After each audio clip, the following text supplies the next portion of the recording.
Hello, this is Rich Kirkpatrick at rkblog.com.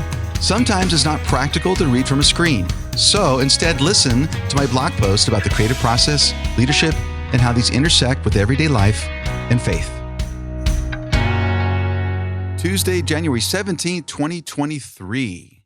Creativity is addition. Move fast and break things versus be present and make things. This is the first blog post / podcast of the year 2023. Glad you're here with us. And let's keep the conversation going on about the creative process. Silicon Valley is where I grew up and now where I once again reside. We moved almost a year ago, but it's still a bit hard to adjust to a new city. For instance, one thing I miss is the creative culture in LA County.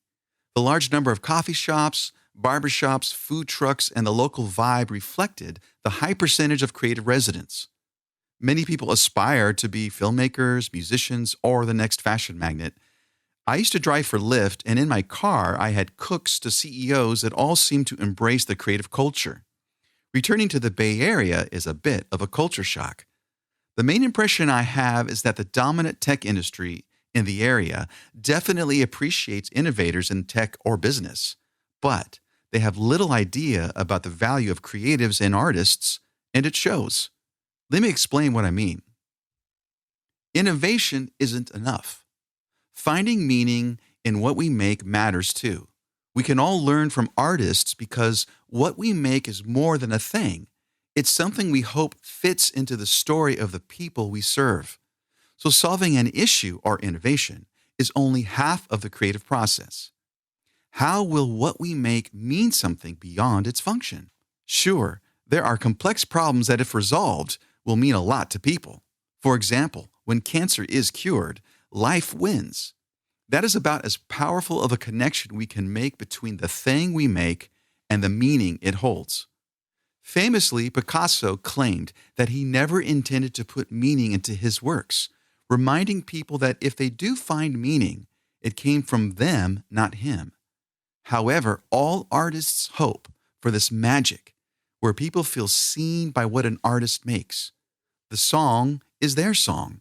The painting displays their memory. The chef's menu recalls all the best flavors we know, yet elevates them to a place we've never been. Transformation comes from transcendence, whether through a song, painting, or menu. Masterful art captures us and asks hard questions about life, even disturbing us, if we're willing to ponder deeply enough. Innovation's limitation is that it mostly exists to bring us the future. Its mindset says that this moment is fleeting, so the quicker we innovate, the better off we are. Facebook's Zuckerberg used to say, "Move fast and break things." However, if you want to make something that connects to the soul, that lasts beyond your years on this planet, you need to be about the kind of creation that adds to the world. Reject zero-sum thinking and the greedy corporate playbook. Make things and make money too. A problem is that most think we are an innovator or an artist. Creativity is about addition. The truth is this: we can both innovate to solve a problem and create to address a shared human pain. I talk a lot about the bridge between innovation and art in my new book, MINDBLOWN. But what about breaking things? Many understandably ask, isn't it true that we often need to break things in order to have progress? Sure, when a system or issue is toxic or past its prime, we require forward motion, so progress may equal breaking something. But to be a bull in the china shop wreaking havoc misses the mark. And moving fast doesn't mean you win. That's akin to a Pyrrhic victory where you get somewhere quickly, but it's a dystopia rather than an improvement. My observation is that Facebook made us more connected and did it fast. But it's also true, Facebook broke a lot of things. It broke our empathy filter, appreciation of multiple viewpoints, and created toxic echo chambers that divide us. All of this was to sell its users to advertisers. Now that's broken. What if creativity is instead about restoring what is broken? What if it's about reaching to the past and recovering, reimagining, and retooling the best the world offers? We can move fast and break, or breathe in and make. There's a reason it's difficult to breathe in, contemplate, or exercise empathy, and our smartphones are ground zero.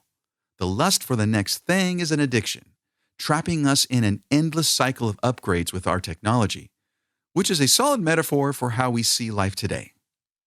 We look to replace parts of ourselves like a car needs an oil change or new tires.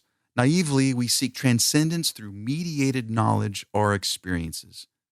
The hope is that the next device or app or AI will fill in the gaps in our starving souls. But what if the gap is where we need to live?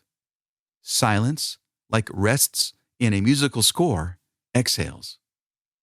The constant intake of media content hooks us to someone distant and unknowable, ignoring the touch and look that warm and bodied people offer. Grounding in a moment and place offers the balance of breathing in and breathing out. That is why the idol of newness is a poor substitute for living in the here and now. Culture shock is typical. Soon, I will discover and rediscover the amazing offerings of the Bay Area, while actually recalling things I don't miss about LA. The good news is that there are amazing people right here. Here is the operative word. Wherever I live, do I live in the moment and in that place? If I move too fast and break things, what I am likely breaking is that, right now. Am I willing to breathe in and see my creativity flow from this time and place? And do I seek to add something to the world that is bigger than me? As always, the worthy struggle is simply to keep creating and remember this. No matter if I am the innovator or artist, I can choose to make things that mean something, or I can move fast and break things. I'd rather make than break. How about you? Thanks for listening. This is Rich at rkblog.com. If you want to find out more about the creative process, check my book out on Audible, Spotify, Amazon, or wherever books are sold, both audio, Kindle version, and paperback. The book is Mind Blown, Unlock Your Creative Genius by Bridging Science and Magic.